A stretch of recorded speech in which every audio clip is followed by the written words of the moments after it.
there's always problems with airspace, and in particular there's problems with Class E and G airspace. It's a special emphasis area within a lot of the FAA when they're doing testing, because the reason the students don't know it is because the flight instructors don't know it. So, and we're going to see. So let's start off with what we know. What everybody knows, Class Alpha. 18,000 feet, it ends where? 60,000. 60,000 feet. What's above it? Class E. E again. Right? Oh, really? Yeah. Class Echo all the way to infinity. Round Mars, Class Echo. Right? Just so you know, what they didn't say planet, so I think within 1,200 feet of the surface it might be Class Golf. Unregulated. Right? So, okay, that's fine. So we had to record an instrument rating, instrument things. So Neil Armstrong was instrument rated, clearly. Yeah. Class B. It's this blue stuff, right? Which we know. It's here. It has shelves. So we say that it looks like an upside down wedding cake, which is fine. We'll just try it first. With however many shelves. They don't have to be all symmetrical. They could be, but they all have different altitudes. So this is B. And then Class Charlie. Oakland over here. Or San Jose, it's fine. It's magenta. Again with shelves. So it's a smaller segment. So it's going to look like this. Maybe only one or a few shelves. We'll depict it this way. Typically starts at, ends at 4,000 feet, right? It's usually, and this typically ends at 10. Nowadays. Yeah. Then Class Delta, right here by Rio View. It's okay. It goes up to 2,000 feet. You see it on the chart. It's a dashed line, and so it kind of, well, I guess it looks like this. So the way I remember these, tell people, is this is the upside down first wedding cake. This is the upside down second wedding cake, and this is the upside down third wedding cake, cupcake, right? Let's just do a cupcake, okay. Those weddings get to be pricey, okay. Yeah, so that's that. But this is not the way I start the airspace. This is the way I start for you, because you know. So where do I start the airspace myself? I start at the very end of whatever lesson that's going to go before this, so depending on the student. So it could be an aerodynamics lesson, it could be whatever. But this is what I'm going to say. I'm going to tell them, I need you to write down these 5 things, and I need you to commit these 5 things to memory by the next lesson. Only 5 things. So these are the possibilities, the airspace possibilities. Because if I teach them this first, they'll never say something, I think that's 4 miles and clear of 2,000 feet. Like, they won't say something stupid. They'll just know it's not one of the 5 choices. So the first thing I'm going to put down is 1 mile clear of clouds. 1 Coke. You can think of it that way. One of my students called it that once. The next one's going to be 3 Cokes. 3 miles clear of clouds.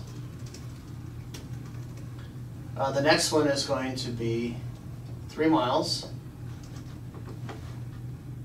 500 below, 1,000 above, and 2,000 feet laterally.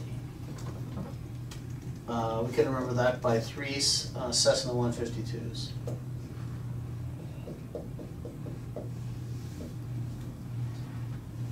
The fourth one is 5 miles, 1,000 feet below, 1,000 feet above, and 1 mile around. And we call that 5 all ones. It's a mnemonic. And finally, the last one is 1 mile, 500 below, 1,000 above, and 2,000 laterally. And that's 1 Cessna 152 to remember. So these are the 5 cases. There isn't any other case. So constraining it that way in the beginning sets out the cloud clearance and visibility rules. In the second lesson, I'm going to only use the chart, and all I'm going to do is identify airspace. I'm not going to attach any cloud clearances, visibilities to it. I'm not going to put any equipment, nothing, speed limits, nothing. It's just going to be, I'm going to point the places on the chart, train them first, point the places on the chart and ask them what kind of airspace they're in. And they need to parrot that back without much hesitation. When they can do it without hesitation, they know it, without minimal hesitation. So I would teach them things like, let's go to the Central Valley. I would show them Class B here, right? And I would say these altitudes are in hundreds of feet. So Class B here goes from 600 to 1,000 feet.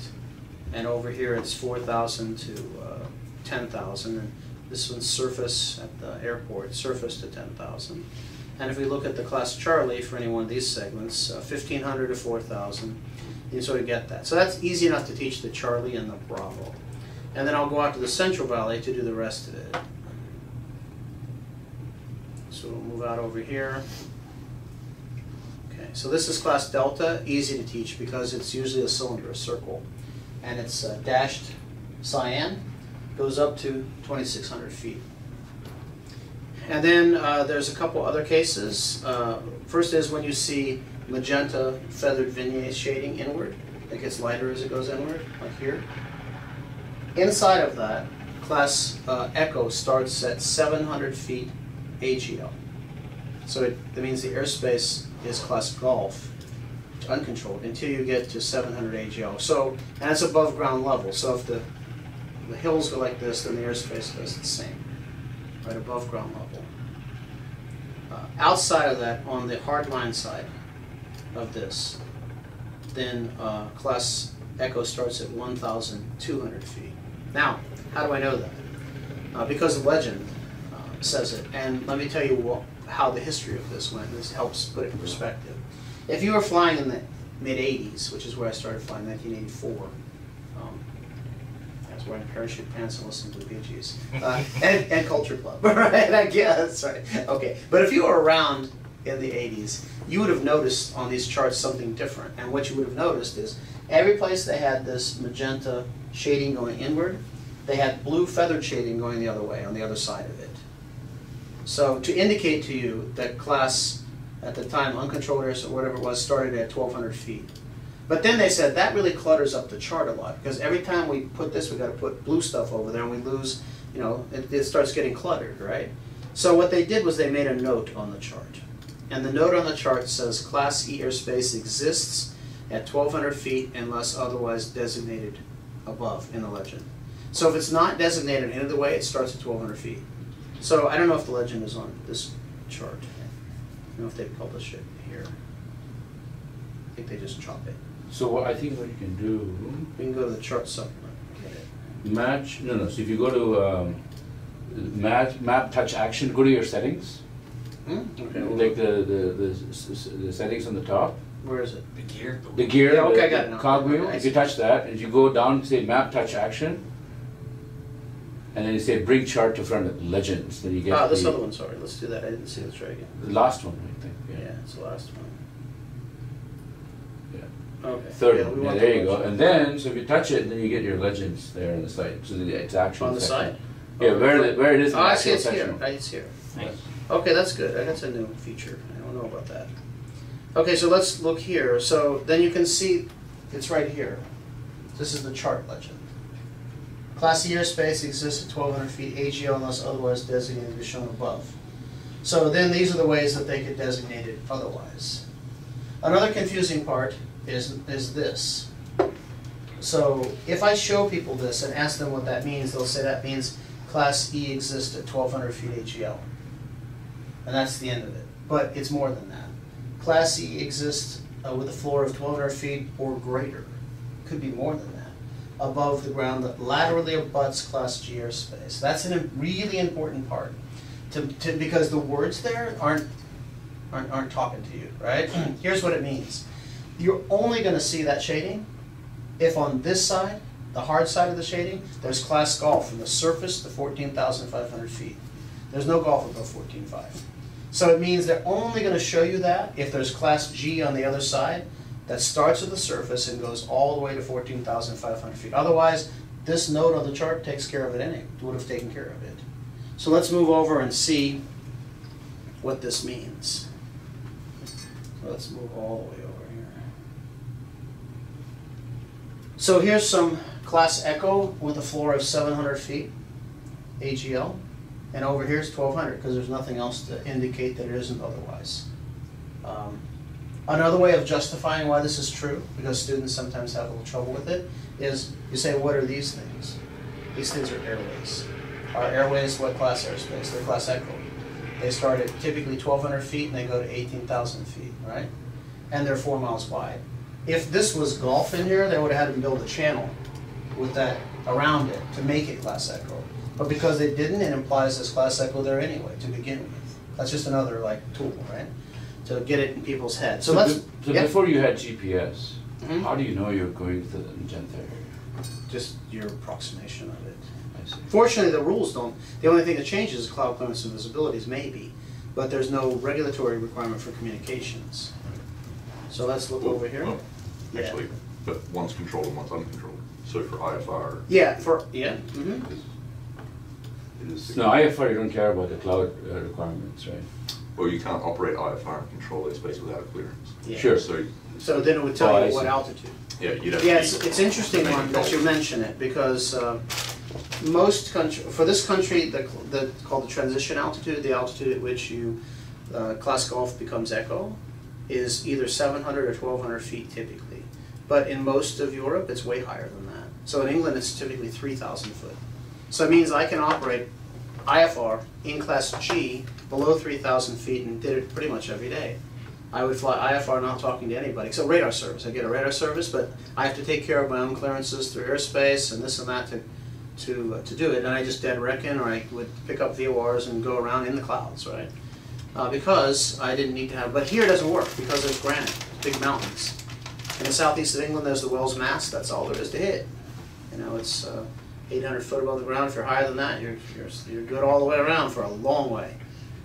So it's interesting also there, they don't use class B, and in England there's no class C either. But they love using class A, love it. All airways are class alpha. So there's a channel you see on the chart. So you can't just join an airway, you can't fly through one of these. It'll be class A, you gotta get below it.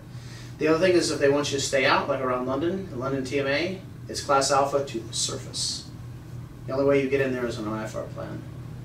So there are different ways of precluding you. But let's look at these special, a couple of these nice special cases.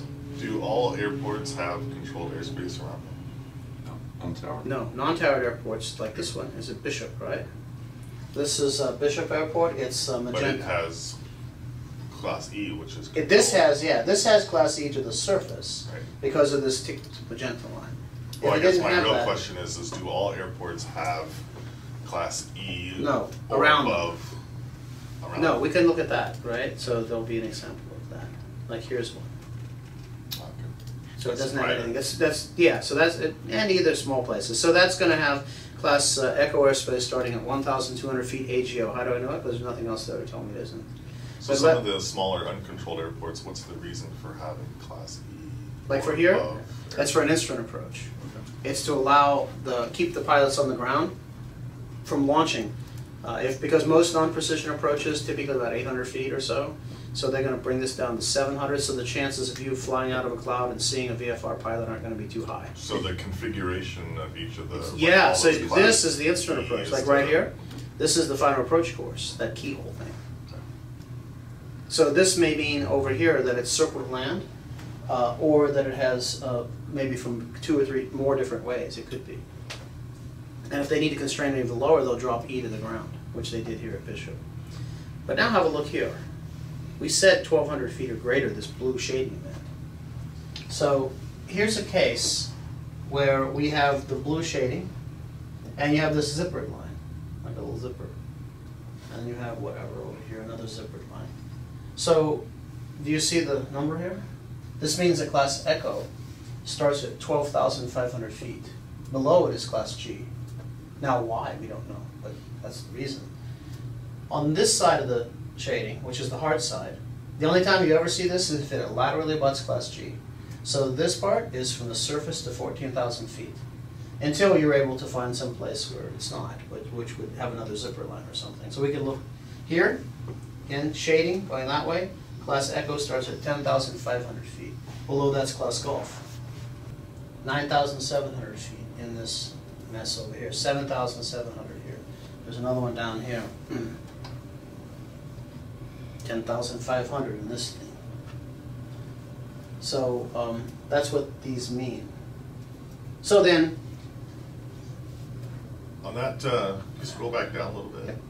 That one 10,500, that shape on the other side of it, on the outside of it is Class Golf as well. No. Or Well, yeah, up to, but to where? Because there's no indication, right? So this is contained, that must be Class E inside. On this side, I don't see anything to say it's anything other than Class E exists at 1,200 feet AGL unless otherwise indicated. There's nothing there. Okay.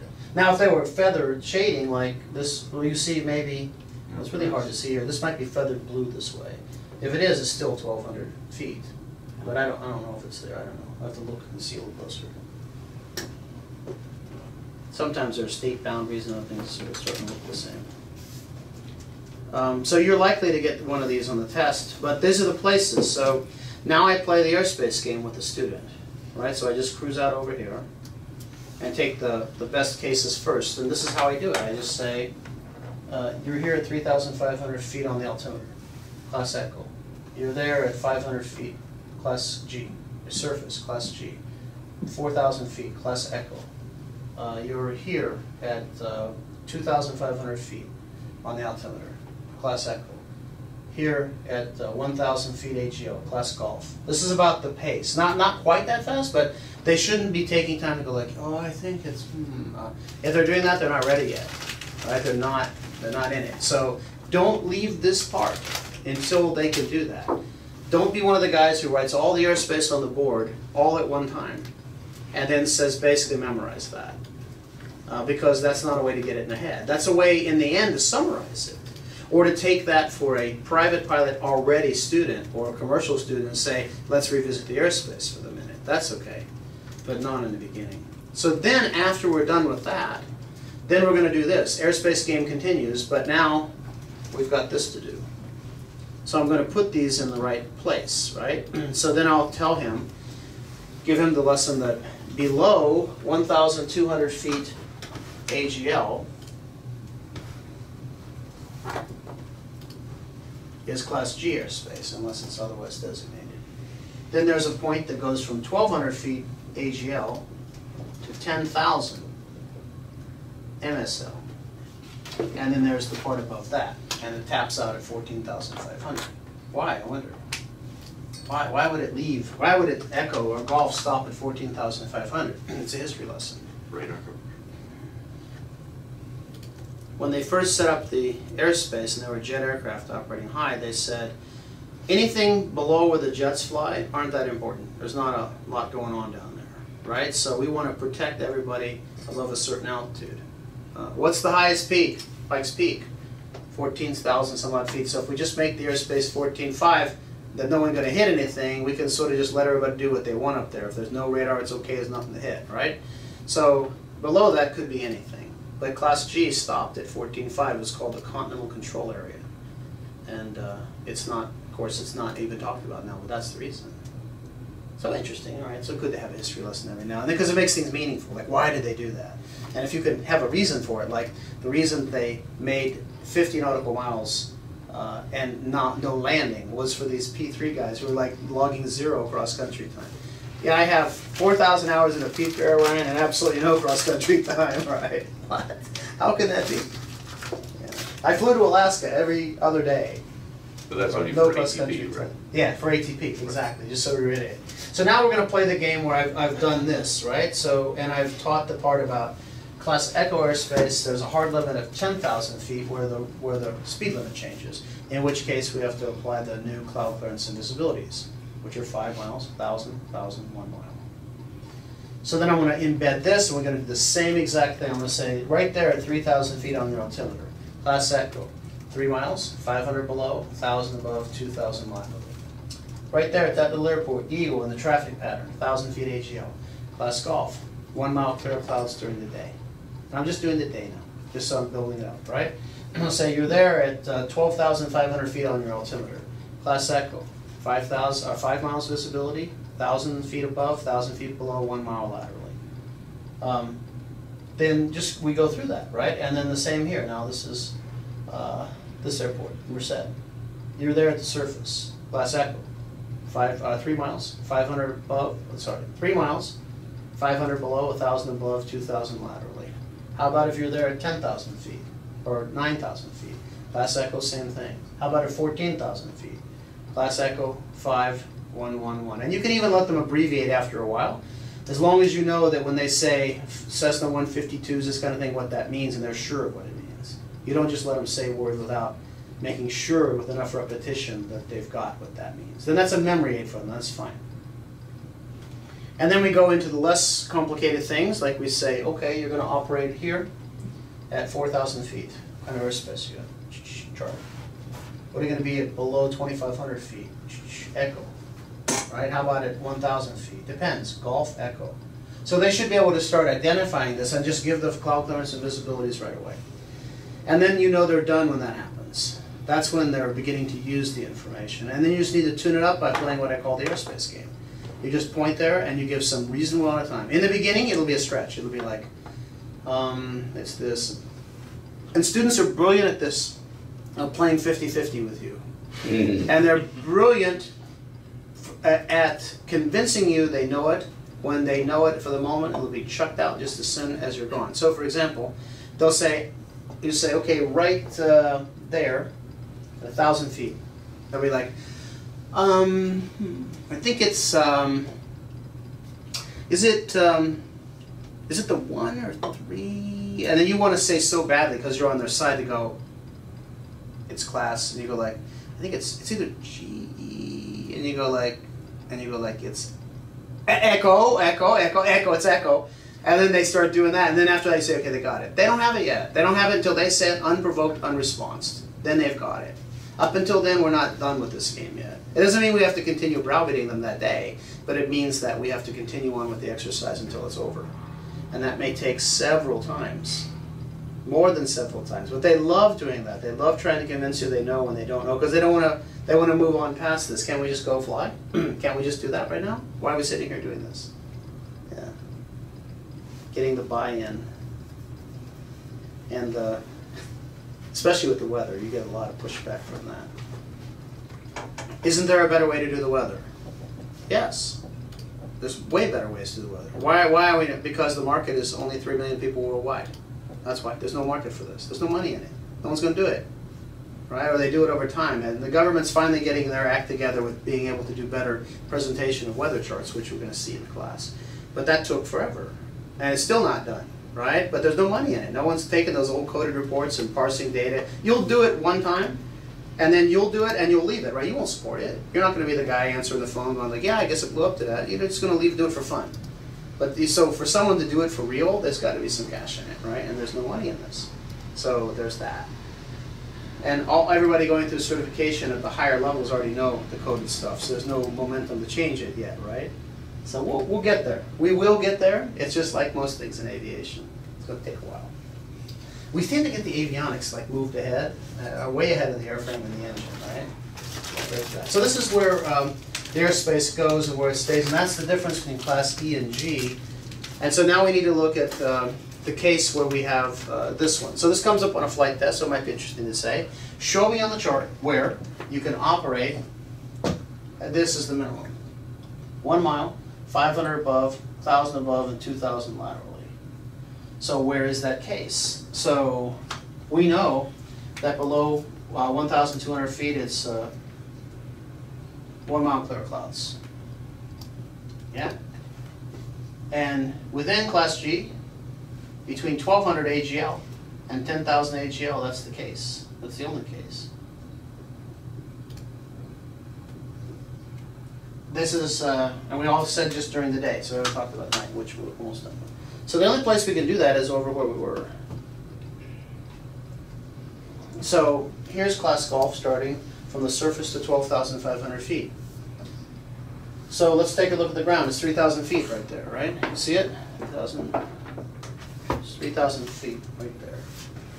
So between 3,000 feet and 4,200 feet, just below that, I can be 1 mile clear clouds, right? Because that's below 1,200 AGL. So far, so good. If I'm above that, let's say I'm at 6,000 feet. Now I'm 3,000 feet AGL. I'm more than 1,200 and less than 10,000, I can use that. All right? On this hard side of the blue shading over here. This is surface to 14.5. So if I'm here, which is over a pretty low ground, less than 1,000 feet, between 300, 400, and then 1,200 above that, it's a mile clear clouds. Above that, up to 10,000 MSL, 1 mile, 500 below, 1,000 and 2,000. What about there at 12,000 feet on my altimeter? Now it's G still, but we're above 10,000, right? So it's 5,111. Anything above 10 is 5,000 feet above, 1,000 and a mile laterally, no matter. So that's a nice thing to know. Above 10, it's 5 all ones. Now let's look at night. What's the only airspace that changes day or night? Golf. Golf. Golf is the only airspace that changes day or night. So the trick question, if you're in class echo airspace, like over, I don't know, over there, wherever it is, and it starts at 3,000 feet, you know, how about 6,000 feet? You say, okay, I'm in echo. What about night? The cloud clearance, like 3, is it 5? No, don't get confused. It's only golf that changes. So golf will change like this. 1 mile clear clouds changes to 3 miles, 500 below, 1,000 above, and 2,000 laterally. Between 1,200 and 10,000, 3 miles, 500 below, 1,000 above, 2,000 laterally. Above 10,000, 5, 1,000, same as it always is, 1,000, 1 mile. So that's what it changes to at night. Now there's one exception. It's in this area. Does anybody know the exception? Don't have to. There's one exception to the night flying rule. Within like half a mile of a runway? Within the half mile of the runway at night in the traffic pattern, it's back to 1 mile clear clouds. That's the only exception. Okay. MOA, special use airspace. Here's an MOA. I know it because it says MOA. Is it required us to have a clearance to fly through the area? Do we have to talk to anybody, establish communications? No, nothing. So where we find information about if that MOA is active? It's usually like a frequency. Yeah, usually the top part of the sectional. It's in an area above the legend on the top. Or no. Yeah, if it can be in a NOTAM too, if it's. That's why it might be active. The controllers would know like when it is active. Mm-hmm. And it would say in the legend or by NOTAM. I see. Yeah. So it's not in this legend, it's in the one that's usually at the top of the section. But we can also look in the chart supplements, which is now was before the airport facilities directory, it'll have it. How about this area here? Like this one. Can we operate there? Depends. It depends. If we have a specific ATC clearance, yes. If we don't, no. Basically the short answer, right?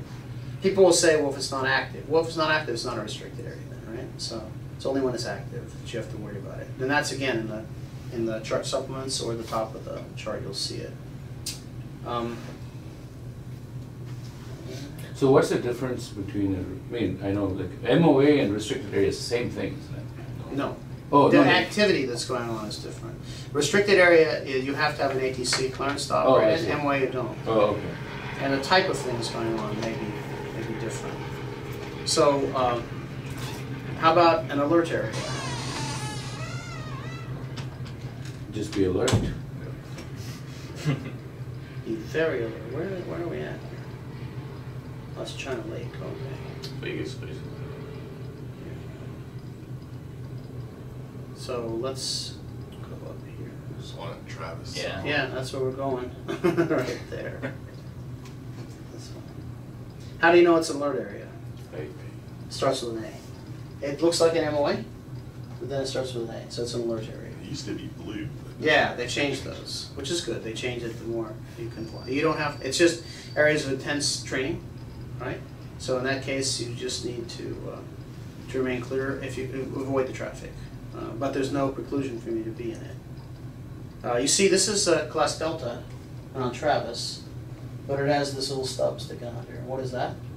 Class C extension. To the surface. Yeah. Yeah, same as it was around the airport. It's just there. It's protecting an instrument approach coming into that. That's what it's doing. Okay. On the coast, what are these? Warning areas. Can you fly in those? Sure. Can. No, that's not recommended usually. I tried to do that in Florida to cut the corner and go down, because I had a multi-engine airplane. They said, you can do it, but we wouldn't advise you to do it. We don't know what's going to happen. Okay, I'll not do it. I'll stay out of there. You know what the ATIS is? This thing? It's the border U.S. airspace, right? Clear customs when you cross, right? Yeah, that's it. Let's see. And then entry requirements. So Class Echo doesn't require any entry requirements, nor does Golf. The entry requirements for Delta is to establish two-way communications and maintain. So what does it mean? Read back your tail number. Mostly, there's more to it than that at the CFI level. But you're right. That's what we would say as pilots. So it's two-way communication. So we have to say the facility name and our tail sign, call sign. And then they come back with the facility, our call sign and the facility to make sure we got the right place. So Travis approach, Cessna 1234, then that, and then it's Cessna 1234 Travis approach. That's a two-way part. So what if they read back your tail number incorrectly? Then you should, oh, good question for you. Clarify. You should correct them. Yeah, you should correct. If they read it I guess I haven't said I'm a controller or Yeah. Oakland Center, so. So if they read back your call sign incorrectly, it's not a clearance for you. It meant for you. Then let's say that's a fact. Yeah. So chances are. Just But saying like, hey, did you mean? right. That's a good way to do it. But if it's really, I know, if it's really on the hairy edge there, and I think it's for me, and there was no other aircraft sounding like that, I'd probably I'd go in, then correct it later. Yeah. But to be absolute safest, you probably do it before you went in, right? Yeah. How about for Class B? Need an explicit clearance. You need explicit clearance, right? You still need to establish communications and to get a specific clearance. So is a squawk code a clearance? No. They say squawk 1, 2, 3, 4. No. So what does a clearance mean? Cleared to enter. Yeah, when you have a clearance, when it's cleared to do something, that's a clearance, right? If it's just report on station, didn't get a clearance, well, that's not very good. Or how about heading 210 for a little bit? Maybe getting you ready for the next sector, and then you, like happened to the French guy up here, he's coming from San Francisco, doing a bay tour thing, and so they gave him a squawk code, and they told him, expect this next frequency in a few minutes. And they told him switch, he didn't hear it. And so then he gets ready to switch, and he said, oh, there's Golden Gate Park and all this. In the meantime, right into the B surface area he goes. And he thinks he's got clearance because he has a squawk code, see? That's not the case, right? So they were just getting him ready, primed for the next guy who was going to clear him or do something different with him. But that's not his sector, he doesn't know, right? He didn't command that part. So, and you work with center. I work at the center, yeah. Okay. Just not Tracon. No. Which center? Oakland Center? I work in the north area, so it's like half high altitude. Departures going east, airspace high altitude over Reno, and then half low altitude. So sectors like 40 and 41 over Napa, Santa Rosa, that area, and then 42 over like Redding, Chico, Red Bluff. Okay, that's pretty big area. Yeah. So that's the requirements to enter. Now, do you need a transponder to operate within Class Bravo airspace? Say yes. Yes. How about above it? Yep. Hell yes. It's above 10,000 feet. So Class B, the altitude typically of Class B is up to 10,000. Above that, it's Echo. And above 10,000 feet in Echo, you need a transponder, right? How about below Class B? Yep. It's the veil. Yeah, there's the veil, and even if there's not, parts of it that stick out, maybe you need it in places. What about in Class Charlie? In it? Everybody says yes? Yep. Yes, that's correct. How about above it? Yes. It's just required above it. How about below it? Negative. So I don't understand that part. So without the transponder, they don't know what altitude you're Right. operating at. So you could be operating above and turn off your transponder, and later when they get you, say, no, it's below, and how can they tell? You can't tell. So I think it's an idiotic rule. On primary radar, they can't tell. Yeah, okay, okay. It's just a blip, right? Yeah, so I don't understand that rule at all. They should require it within the lateral boundaries so that they can tell you where you are, right? But what happens a lot of times is there's when the airspace is being talked about or redesignated, like when we started talking about this a long time ago. This used to be called ASRs, Airport Service Radar Areas, this thing, and they were the equivalent of Class Charlie, voluntary at the time to participate in. Nice. But they talked about them, and some certain operators said, well, you know, we're right below the shelf of this Class Charlie. We have this operation that is like a helicopter just goes here and tours, and we don't really want to have a transponder, right? So they negotiate that crap out. And so then it becomes something for us to know more about when it's like, why do we have to be below there? Sometimes there are those kind of things that go on that we're just not privy to. Like I can tell you my input into Class Charlie, my sole input, me and Amelia Reed who used to own Amelia Reed Aviation. Do you see how the Class Charlie is curved here along the road? It didn't start off that way. It started off with being a circle. And then we said, hey, in order for us to get relief to be able to leave Reed Hillview, be able to go up and down that side, can't you just border it on the highway? Because if you do that, we'll have a corridor there that we can stretch through rather than going all the way. And so they did that. So that was by negotiation, right? Just by saying, yeah, that makes sense to do. We can do that, you know, okay. It's easy to see the road. Yeah, very easy. Yeah. So that was it, right? So those kind of things. Okay. So we'll talk about special VFR. That's another last area that is a little confusing in some cases. So when can you get special VFR? When the weather is below the minima for Delta. Okay, so he's going to make that case, which is fine. It's correct. Part. So when the weather's below basic VFR weather minimums, which means what to you? What is basic VFR? 3-1. Nope. It's 3 miles and 1,000-foot ceiling. So when the weather's below that, the field is considered IFR. You can't get special VFR if the ceiling were 1,100 feet as bad as you wanted. Because I can't give it to you because the weather, it's VFR. But you still have to operate 500 below, which may be a problem. Right? We'll see about that. That's a different thing. So you can get special VFR. Now listen to these words. In controlled airspace, where controlled airspace goes to the surface around an airport. Yeah. So in your first example, Palo Alto, around out here, it's right. Yeah, because it's Gulf, right? Yeah, but have a look here. And then you only need to be 1 mile clear of clouds. At night you have to have an instrument rating, same requirements. What kind of airspace is around Merced? Class E. Class E, going to the ground. You can get special VFR here. Because it's controlled airspace that goes to the ground around an airport. Who would you get it from? You get it from, who do you guys give it? From NorCal. Yeah, from North, in this case. NorCal. Yeah. Yeah. Now, have a look in this case. Let's say we wanted to go from Castle right here over to Gustine, which is over here.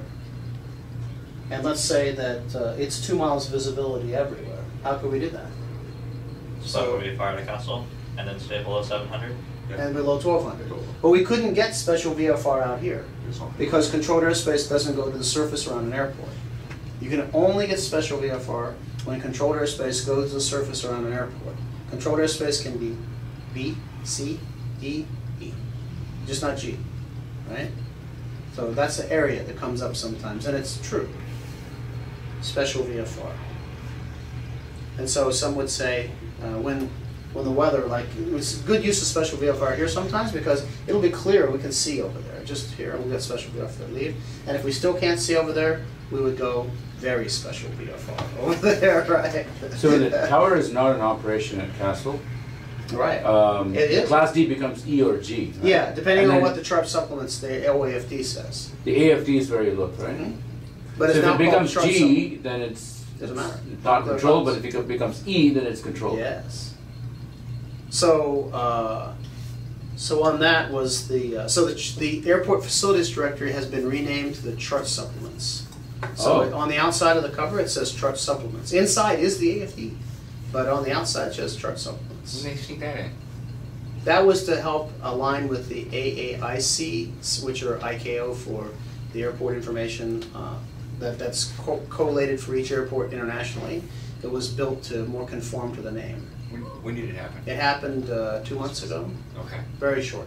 It was very Hey, Mike, so now since you mentioned Reed Hillview and Class Charlie, I actually have a question. Okay, So if you look at it, I'll look at it.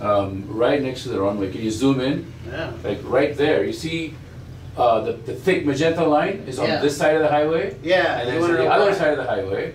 But first of all, is the magenta line The Class thick- Charlie? The thick magenta line is Class Charlie. Okay, so it includes, that means the pixels that are purple are class Charlie as well. The dash lines? The dash lines are class Echo. No. So there's a thick magenta line, right? These are class If you're- Charlie. Yeah, if you're- including the magenta line. Yeah, including the magenta. So it kind of comes in a little bit next to the runway. Yeah. And then it goes back to the other side of the highway. Why is that? It's only, so they would tell you, it's, on the chart you could read it that way, but when you think about how the chart is made digitally, the color is just there to help you identify where the boundary is, but the actual boundary itself is an infinitesimally small line that defines some data points, right? The only reason that we see the line being big is because we need it to be able to see it with our eyes. Yeah. The airspace isn't necessarily that big. Okay, Maybe so but the line maybe I is, misspoke, okay, so but is the line going through the middle of the magenta line or the? we don't know. I don't know. We don't know. I see. We can ask them. We have had errors where there were, like you would see like over here before, Right. we had these questions. I'll show you something that, Yeah. that happened. Catch up, please. Where the Class C veil didn't sit directly on top of the edge of the end of the Class Bravo for San Francisco. So in a few charts ago, some number of charts ago, you see the veil that's here? It didn't ride like that. It was kind of offset. It was a circle that was offset, and it was just a registration error in the printing. So we called them and said, oh, that's a registration error. You want to see another charting error? That's before I bring up 60. Okay. You know what the circle means around these airports? Little circle. MOA. It means it excludes the airspace below.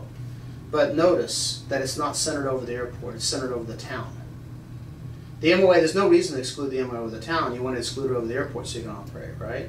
That circle should be over the airport. Right? There's no real reason, no reason to do it this way. So there you go. That's been on the chart for a long time. What's a tersa? I'll tell Jeff, we'll get it fixed. Tersa. No takers on the tersa? Terminal service radar area. Yeah. Radar service area. There's only a few of them around the There's country. one around Fargo, right? Yeah, and it's around Palm Springs, the closest that? one. Huh? Hold on, what am I doing, Tersa? It's not an airport yet. Yeah, that's what's going on. Get your brain engaged here. We want PSP. TERSAs are voluntary. They don't require a clearance or anything else, but they look like this. Do you see the black lines? They look like class right here. The black ones. Those surface to 10,000 feet. Here, 2,000 feet. You can get a radar service there. It's interesting. The Stockton has radar cover, good radar cover, right? By NorCal. And they could do a similar thing and say it's available in this service here. I don't know why they do it this way. These are left over from a long time ago. There's some at Beaumont, Texas, some up in Michigan. There's 12 or so. There's not so many. But they're good test question fodder, right? Have you really got yourself into the airspace far enough? But I mean, there's no, as you say, it's voluntary. It's Yeah, it's saying that voluntary. this is. Yeah, but there's class Delta that you would have to participate in, right? Which is this section here. But I mean, the TERSA's not TERSA's dissimilar to not. like an approach chart that says radar required, right? No, So no, no. what's it's like It just agency provide flight a radar following service maybe? to you. Yeah, to provide a radar service to you. That's it. My understanding is that it's like the controllers have specific requirements to separate planes differently depending on the like category of like airspace zone. Wow. So in Charlie they can separate them differently than like an Echo. Well, VFRs, the IFR separation is always the same everywhere, but VFR separation. So like in TERSAs, the VFR separation is the same for participating aircraft as it is in Charlie. Oh, So you can fly just through non-participating and do whatever you want. But if you are getting flight following, then they're going to separate you like And you have to follow what they say. And you have to do that no matter where you are. You have to, if you're given Even if you're flight following in Gulf airspace and the controller tells you to do something, you have to do it. You can say, I'm just going to squawk VFR and then do whatever you want. But if the controller tells you to do something, you have to do it. Okay, we're up on the break. We're going to do another interesting part, the airman certification standards next.